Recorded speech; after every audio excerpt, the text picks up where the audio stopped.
함께 보실 말씀은 예레미야 21장입니다. 구약성경 예레미야 21장 1절로 14절까지 말씀입니다. 구약성경 예레미야 1절로 21장 1절로 14절 끝절까지 말씀입니다.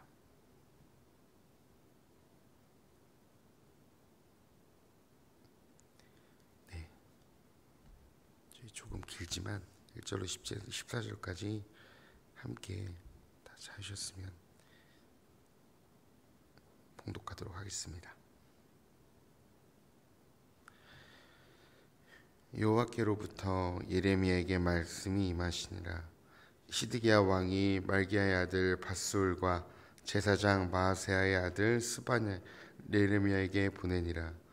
바벨론의 느부갓네살 왕이 우리를 치니 청컨대 너는 우리를 위하여 여호와께 간구하라. 여호와께서 혹시 그의 모든 기적으로 우리를 도와 행하시면 그가 우리를 떠나리라 하니 예레미야가 그들에게 대답하되 너희는 시드기야에게 이같이 말하라. 이스라엘의 하나님 여호와께서 이와 같이 말씀하시되 보라, 너희가 성 밖에서 바벨론의 왕과 또 너희를 애워싼 갈대아인과 싸우는데 쓰는 너희의 손의 무기를 내가 뒤로 돌릴 것이요 그들을 이 성 가운데 모아들이리라. 내가 든 손과 강한 팔 곧 진노와 분노와 대노로 친히 너희를 칠 것이며 내가 또 사람이나 짐승이나 이 성에 있는 것을 다 치리니 그들이 큰 전염병으로 죽으리라 하셨다 하라. 여호와의 말씀이니라. 그 후에 내가 유다의 왕 시드기야와 그의 신하들과 백성과 및 이 성읍에서 전염병과 칼과 기근에서 남은 자를 바벨론의 느부갓네살 왕의 손과 그들의 원수의 손과 그들의 생명을 찾는 자들의 손에 넘기리니 그가 칼날로 그들을 치되 측은히 여기지 아니하며 긍휼히 여기지 아니하며 불쌍히 여기지 아니하리라 하셨느니라. 여호와께서 말씀하시기를 보라, 내가 너희 앞에 생명의 길과 사망의 길을 두었노라. 너는 이 백성에게 전하라 하셨느니라. 이 성읍에 사는 자는 칼과 기근과 전염병으로 죽으려니와 너희를 애워싼 갈대아인에게 나가서 항복하는 자는 살 것이나 그의 목숨은 전리품같이 되리라. 여호와의 말씀이니라. 내가 나의 얼굴을 이 성읍으로 향함은 복을 내리기 위함이 아니요 화를 내리기 위함이라. 이 성읍이 바벨론 왕의 손에 넘기 그는 그것을 불사르리라. 유다 왕의 집에 대한 여호와의 말을 들으라. 여호와께서 이와 같이 말씀하시니라. 다윗의 집이여, 너희는 아침마다 정의롭게 판결하여 탈취당한 자를 압박의 손에서 건지라. 그리하지 아니하면 너희의 악행 때문에 내 분노가 불같이 일어나서 사르리니 능히 끌 자가 없으리라. 여호와의 말씀이니라. 골짜기와 평원 바위의 주민아 보라, 너희가 말하기를 누가 내려와서 우리를 치리요 누가 우리의 거처에 들어오리요 하거니와 나는 내 대적이라. 내가 너희 행위대로 너희를 벌할 것이요 내가 또 수풀을 불에 놓아 그 모든 주위를 사르리라. 여호와의 말씀이니라. 아멘. 하나님께서 예레미야를 통해 남유다를 그 장엄한 심판대에 놓겠다는 그 말씀이 이제 이루어졌습니다. 이루어지고 있습니다. 이제 시드기야 왕 때에 되어서 주전 567년경에 바벨론이 실제로 유다를 쳐 들어오게 됩니다. 상황은 이제 남유다가 바벨론과 친바벨론으로 정치적으로 향하다가 애굽과 아수르에 또 정치적으로 손을 뻗으면서 이제 바벨론이 분노를 일으켜서 이제 남유다를 쳐들어왔지만 실제적으로는 하나님께서 말씀하신 진노의 칼로 바벨론을 드셔서 사용하신 것입니다. 그래서 평화로 불림을 받았던 예루살렘 성전이 하루아침에 불바다가 되는 것을 시드기야는 눈으로 목도하게 되었고, 이제 그제서야 하나님을 찾는 모습이 오늘 본문에 나옵니다. 그래서 오늘 본문 1절에 읽었던 것처럼 시드기야 왕은 이제 바벨론이 쳐들어오자 밧수울과 제사장 스바냐를 예레미야에게 보내게 됩니다. 그래서 바벨론의 침입 가운데 여호와께 간구하여, 예레미야가 대신 간구하여 떠나게 하라는 기도 요청이었습니다. 오늘 말씀 2절에 보니까 바벨론의 느부갓네살 왕이 우리를 치니 청컨대 너는 우리를 위하여 여호와께 간구하라. 그래서 그의 모든 기적으로 우리를 도와 행하시며, 그래서 보면은 시드기야 왕이 여전히 회개할 마음이 없는 것 같아요. 자기에게 피해가 되고 이제 실제적으로 하나님의 도움이 필요하니까 이제 하나님을 전혀 평소에는 찾지 않다가 오늘 2절에도 보면은 우리를 치니 우리를 위하여 우리를 도와라. 네, 이제 하나님의 이 기도 요청은 결코 하나님과의 관계로 이루어진 것이 아니라 나에게 피해가 왔으니 우리를 위해서 하나님이 우리를 위해 도와달라는 것이죠. 이것으로 미루어 보았을 때 시드기야 왕도 여전히 타락한 남유다 백성들과 같이 하나님과 평소에 교제를 하지 않았던 것 같아요. 하나님을 찾지도 않았던 것이죠. 그제서야 하나님을 찾고 있는 이 시드기야 왕의 모습을 볼 수 있습니다. 평소에는 예레미야를 괴롭게 했죠. 선지자, 하나님께서 세우신 선지자를 괴롭게 하고 하나님의 말씀을 멸시했던 시드기야 왕이 자신에게 죽음이 앞에 오게 되자 그제서야 하나님을 찾게 되어집니다. 그런 중에도 이제는 더 이상 하나님께서 이 기도의 요청에 대한 응답에 대한 확신은 가질 수 없었습니다. 시드기야 왕은 마치 보험을 들듯이 기도를 요청한 것입니다. 시온과 하나님의 여호와의 성전은 결코 무너지지 않는다는 신념만 끝까지 붙잡은 채 하나님께로 돌아올 생각은 하지 않고 하나님께서 이 상황을 돌이키시라고 요청한 것이죠. 끝까지 이 완악하고 타락한 백성들은 자기들이 바라는 대로만 여호와 하나님께서 움직이기를 기대하고 있는 것을 볼 수 있습니다. 그러나 예레미야는 이렇게 얘기합니다. 너희들이 살 길은 그 철저하게 하나님 앞에 회개하고 갈대아인들 바벨론에게 느부갓네살 왕에게 두 손 들고 항복하는 것뿐이라고 이야기합니다.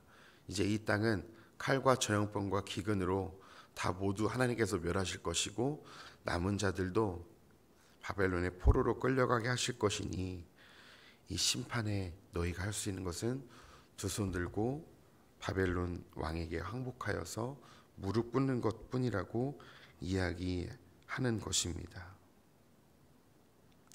더군다나 하나님께서 먼저 너희가 나에게 요청하기 전에 먼저 자기 백성 가운데서 하나님의 공의와 정의를 실현하면서 억울한 희생자, 너희 안에 있는 억울한 희생자를 먼저 구원하라고 말씀하십니다. 오늘 말씀 12절에 먼저 백성들이 행해야 될 것을 이야기하시죠. 12절에 이렇게 말씀하십니다. 여호와께서 이와 같이 말씀하시니라. 다윗의 집이여, 너는 아침마다 정의를 판결하며 탈취당한 자를 압박자의 손에서 건지라. 그리하지 아니하면 너희 악행 때문에 내 분노가 불같이 일어나서 살으리니 능히 끌 자가 없으리라. 너희가 이렇게 심판의 때에, 고난의 때에 나에게 기도 요청하는 것 이전에 너희가 먼저 나에게 무릎 꿇고 항복할 뿐만 아니라 그 항복의 증거로 너희가 그동안 악행을 행했던, 약한 자들에 위해서 정의롭게 판결하지 않았던, 그리고 연약한 자들과 가난한 자들을 탈취하여서 압박했던, 그들을 불쌍히 여기지 않았던 너희들이 그 손에서 먼저 건지라고 말씀하는 것이죠. 연약한 자와 이웃과의 관계를 먼저 회복하라고 말씀하십니다. 하나님과의 관계의 태도는요, 하나님과의 친밀함은 바로 이웃과의 관계에서 알 수 있습니다. 하나님을 향한 태도는 우리가 이웃을 어떻게 대하는지를 보면 알 수 있죠. 하나님의 말씀을 무시하고 교만한 백성들의 삶 가운데 법을 정의롭게 판결하는 삶은 결코 없었습니다. 탈취당한 자를 압박자의 손에서 건져주는 자비도 남유다 백성들에게, 권력을 가진 사람들에게는 찾아볼 수 없었습니다. 너희는 나에게 기도를 요청하기 전에 이웃과의 관계를 먼저 회복하고 정의롭게 판결하면서 탈취당한 자를 압박자의 손에서 건져라 말씀하시는 거죠. 자기 백성 가운데서 하나님의 공의와 정의를 실현하여 억울한 자의 희생을 구하는 것, 이것이 하나님을 두려워하는 것, 하나님을 경외하는 자의 증거였습니다. 하나님께서 공의와 정의를 사랑하시고 사랑과 자비가 풍성하신 분이기 때문에 하나님을 사랑하고 하나님을 믿는 자녀들에게는 결코 하나님이 돌아보시고 사랑하시는 사람들, 이웃과의 관계에서 무례할 수 없는 것입니다. 결코 사람을 무시할 수 없는 것이죠. 또한 불의와 불법도 결코 사랑할 수 없는 것입니다. 그래서 저와 성도님들의 삶 가운데서 결국 하나님과의 관계를 증명하는 것은요, 사람과의 관계에서 증명되어져야 합니다. 하나님을 사랑하고 하나님과 친밀하다고 말하면서 정작 내 마음에서는 사람들을 미워하고 무시하고 사람들을 향해서 정죄한다면 우리 자신의 신앙을 돌아봐야 할 것입니다. 내가 하나님을 사랑한다고 얘기하면서 그 사랑이 많으신 하나님을 닮지 않고 내 안에 미움과 분노와 정죄만 가득하다면 먼저 우리와 하나님과의 관계가 올바로 서게 돼 있는지 돌아봐야 하는 것입니다. 누가 예루살렘의 성전을 치겠느냐 하면서 이 평화, 이 샬롬으로 가득한 이 땅을 누가 탈취하겠느냐라고 장담하면서 얘기했던 그런 근거 없는 안전에 대한 확신을 가진 왕들과 그 당시 종교 지도자들에게 하나님께서는 친히 그들에게 대적이 되어서 그들의 행위대로 갚겠다고 말씀하십니다. 지금 바벨론이 이 땅에 쳐들어왔지만 이것은 심판의 시작일 뿐이었습니다.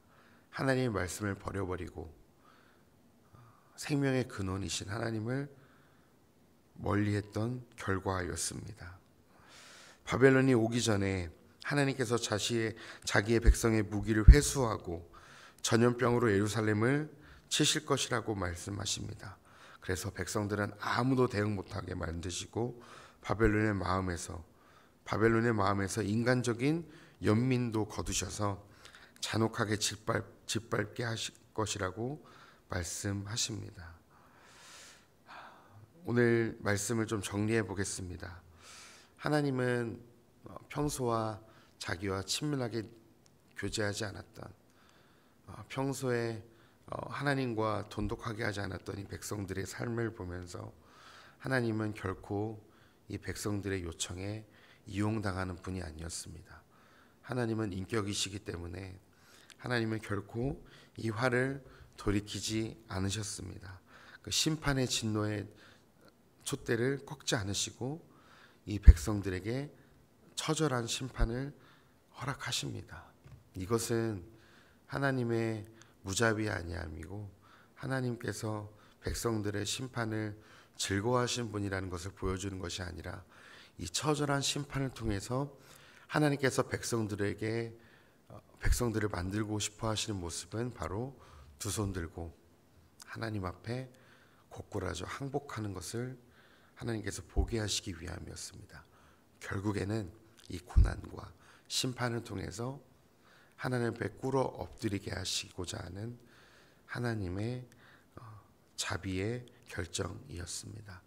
백성들이 이렇게 하지 않으면 돌아오지 않을 것을 아셨기 때문에 진노의 채찍을 드신 것이죠.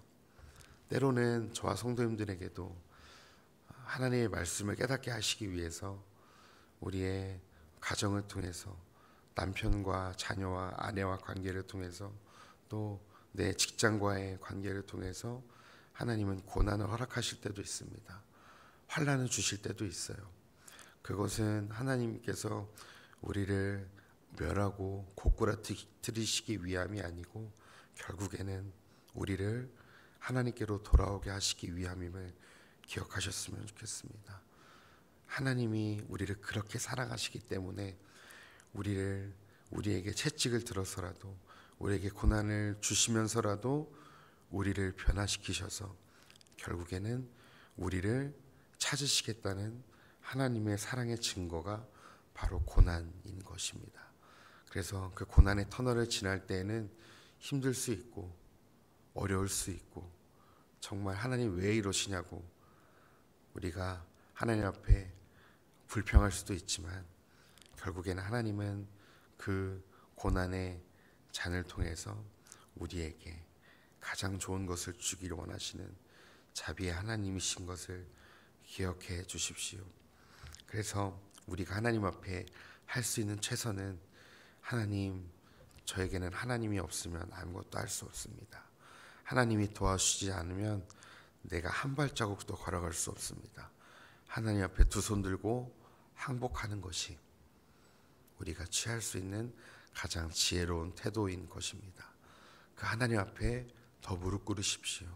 우리의 삶의 기도 제목이 더 넘쳐난다면, 우리의 환난이 더 우리에게 가득 차다면, 내 문제 앞에 내가 할 수 있는 것이 아무것도 없다면, 그 하나님 앞에 무릎 꿇고 두 손 들고 엎드리는 것이 우리가 할 수 있는 가장 현명한 선택인 줄로 믿습니다.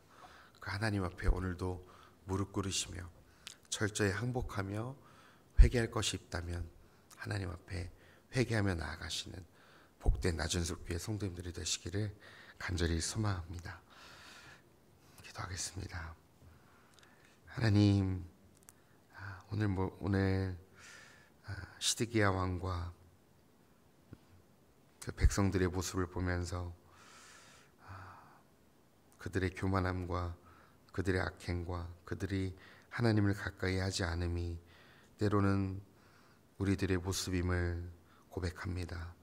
하나님보다 세상을 더 사랑하고, 하나님보다 나의 유익과 나의 쉼과 나의 안정을 더 생각했던 내 모습이 바로 어쩌면 시드기야 왕의 모습인 것을 말씀을 통해 나를 비춰봅니다. 내가 하나님을 필요할 때만 찾은 것은 아닌지 나를 돌아보게 됩니다.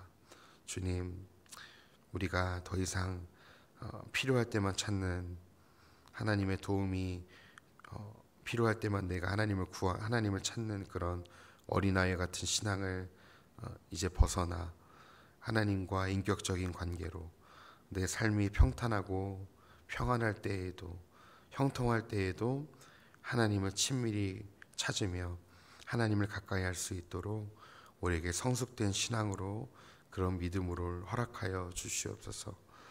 그래서 우리를 하나님을 이용하는 자들이 아닌 하나님의 말씀대로 하나님께 움직임을 당하는, 하나님의 뜻대로 행하는 그런 복된 저와 나준석교회 성도님들 될 수 있도록 우리를 주님의 거룩한 신부들로 만들어가 주시옵소서. 특별히 우리 가운데 고난과 환난 가운데 내가 아무것도 할 수 없는 상황 가운데 놓인 우리 성도님들이 계시다면, 그 하나님 앞에 두 손 들고 항복하게 하시고 무릎 꿇게 하여 주시옵소서. 그리고 그 주님을 철저히 신뢰하며 주님만 의지하는 복된 믿음의 성도님들 될 수 있도록 인도하여 주시옵소서. 감사드리며 살아계신 예수님의 이름으로 기도했습니다. 아멘.